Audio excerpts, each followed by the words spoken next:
और अब बात अखिलेश को डराता डाटा, क्या नगर निगम में इस बार खुलेगा सपा का खाता?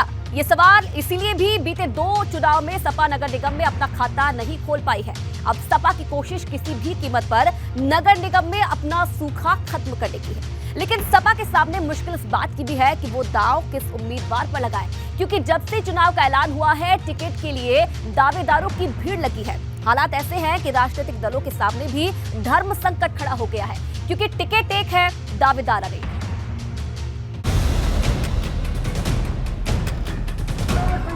निकाय चुनाव की हुंकार, कौन बनाएगा शहर में सरकार? अखिलेश को डराता डाटा, क्या नगर निगम में खुलेगा खाता?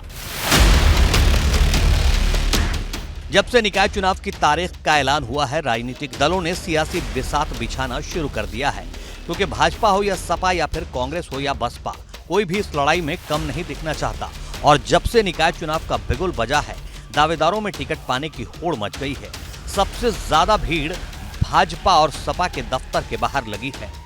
जो पहले चुनाव जीते हुए हैं और एक बार फिर से अपनी किस्मत आजमाना चाहते हैं, जो फिर से टिकट की उम्मीद कर रहे हैं, वो अपने काम का बायोडाटा लेकर पहुंच रहे हैं। तो दूसरी ओर वो लोग हैं जिन्होंने इससे पहले चुनाव नहीं लड़ा, लेकिन अपने क्षेत्र में वो पार्टी के लिए कितने समय से कार्य कर रहे हैं, किस तरह से उन्होंने अपने क्षेत्र में काम किया है, किस तरह से उनके अपने क्षेत्र में जनता के साथ जुड़ाव है, इन सभी चीज़ों का ब्यौरा अपने बायोडाटा में लेकर पहुंच रहे हैं। और नतीजा ये है कि सुबह से लेकर और देर रात तक सियासी दलों के कार्यालय के बाहर ऐसे टिकटार्थियों की भीड़ देखने को मिल रही है। एक एक टिकट के लिए कई उम्मीदवार दावेदारी ठोक रहे हैं। अंदाजा इस बात से लगा सकते हैं कि प्रयागराज में महापौर पद के लिए भाजपा के पास 80 से ज्यादा दावेदारी आई है, जबकि दूसरे नंबर पर सपा है, जिसके पास 42 दावेदारों ने आवेदन भेजा है। अभी तक किसी भी पार्टी ने अपने उम्मीदवार के नाम का ऐलान नहीं किया है। प्रत्याशियों का सिलेक्शन पार्टियों के लिए टेढ़ी खीर साबित हो रहा है। बड़ी पार्टियों में एक अनार 100 बीमार जैसे हालात हैं, तो वहीं दूसरों का खेल बिगाड़ने वाली पार्टियों में भी भीड़ कतई कम नहीं है। दावेदारी इतनी आ रही है कि राजनीतिक दलों के सामने भी धर्म संकट खड़ा हो गया है, क्योंकि टिकट एक है, दावेदार अनेक हैं। ऐसे में जिताऊ उम्मीदवार की तलाश करना राजनीतिक दलों के लिए भी बहुत मुश्किल हो रहा है, क्योंकि पहले चरण के लिए मंगलवार से ही नामांकन शुरू हो जाएगा। ऐसे में वक्त कम है और काम ज्यादा है।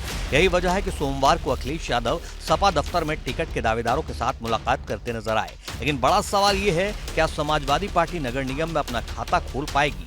बीते 2 निकाय चुनाव में समाजवादी पार्टी मेयर की एक भी सीट नहीं जीत पाई, और इसीलिए समाजवादी पार्टी के लिए ये चुनाव एक चुनौती है।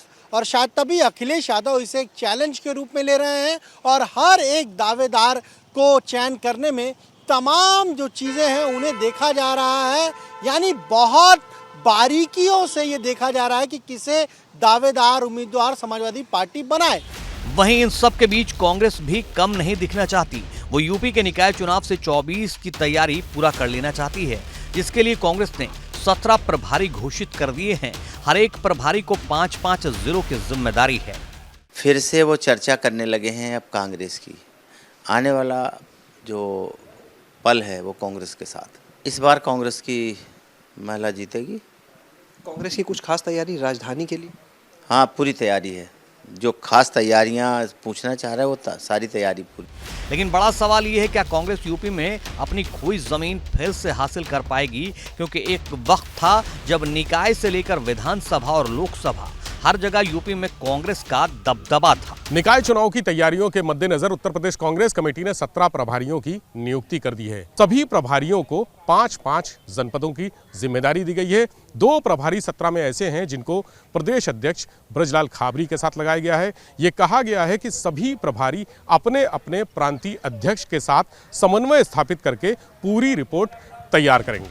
यही सवाल समाजवादी पार्टी के सामने भी है, जो नगर पालिका और नगर पंचायत की लड़ाई तो पूरी ताकत से लड़ती है, लेकिन नगर निगम में बुरी तरह धराशायी हो जाती है। ऐसे में सवाल बड़ा है, क्या समाजवादी पार्टी निकाय चुनाव के जरिए एक कहानी लिखेगी या फिर वही पुरानी कहानी दोहराती नजर आएगी? Bureau report, ABP Ganga.